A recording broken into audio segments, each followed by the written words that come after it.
প্রশ্ন কি আছে, cos 5 theta equals to a cos to the power 5 theta plus b cos cube theta plus c cos theta হলে c এর মানটা কত।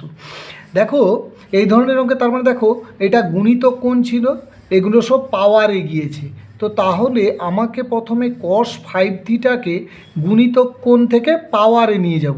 অর্থাৎ আমি কি করলাম, যা বা যেসব সূত্রগুলো আমরা জানি কসের সেইগুলোতে আনার চেষ্টা করি। দেখো 5 থিটাকে আমরা কি করলাম, 3 থিটা প্লাস 2 থিটা। আচ্ছা, cos a প্লাস বির সূত্র কি আমরা জানি না, cos a cos b minus, দেখো কসের প্লাসের সূত্রে মাইনাস হয়, সাইন এ সাইন বি।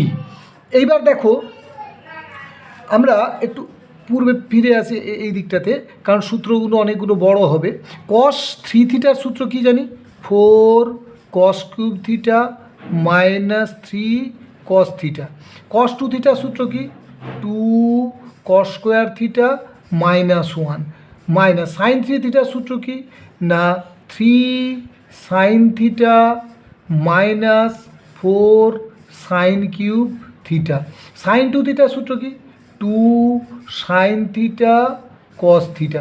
অর্থাৎ দেখো আমাদের কিন্তু টার্গেট মূল যে আমরা পুরোটাকে কোথায় নিয়ে যাব, সব কসেরই সূত্রে নিয়ে যাব। তো দেখো এই দিকটা তো সব কস আছে, নর্মাল যেমন গুণ হয় গুণ করে নেই। 8 cos to the power 5 theta minus 4 cos cube theta minus 6 cos cube theta plus 3 cos theta. এবার এই জায়গাটাতে একটু লক্ষ্য করো, আমি কি করছি, মাইনাস যেমন আছে থাক। দেখো এখান থেকে একটা সাইন থিটা কমন যাবে, অর্থাৎ সাইন থিটা যদি কমন নাও থাকবে কি, 3 minus 4 sine square theta into দেখো 2 সাইন থিটা কস থিটা যেমন আছে থাক। এইবার আরেকটু সিম্পলিফাই করে নিই আমরা, তাহলে গুণ করলে দেখো 4 cos cube theta 2 cos square theta 8 cos to the power 5 theta. এবার নর্মালি গুণটা করলাম। এই জায়গাতে এসে দেখো একটু চেঞ্জটা আমি দেখাচ্ছি কিভাবে। আমরা কি করলাম, 3 sine theta minus 4 sine cube theta থেকে সাইন থিটা শুধু কমন নিয়েছি, তাহলে 3 মাইনাস 4 সাইন স্কোয়ার থিটা। পরবর্তীকালে দেখো 2 সাইন থিটা কস থিটা যেমন ছিল রইল। পরের লাইনে গিয়ে আমরা পুরোটা একই রকম তুলে এলাম।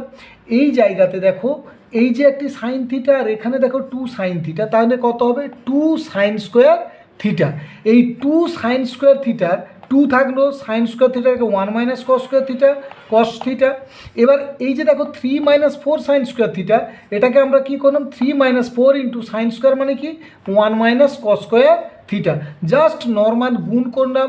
গুণ করার পর যখন সিম্পলিফাই করলাম, লক্ষ্য করো আমাদের যে 90 এলো লাস্ট, যে 16 cos to the power 5 theta minus 20 cos cube theta plus 5 cos theta. Just normal simplification. এবারে দেখো এটা অন্যভাবেও তোমরা সিম্পলিফিকেশান করতে পারো।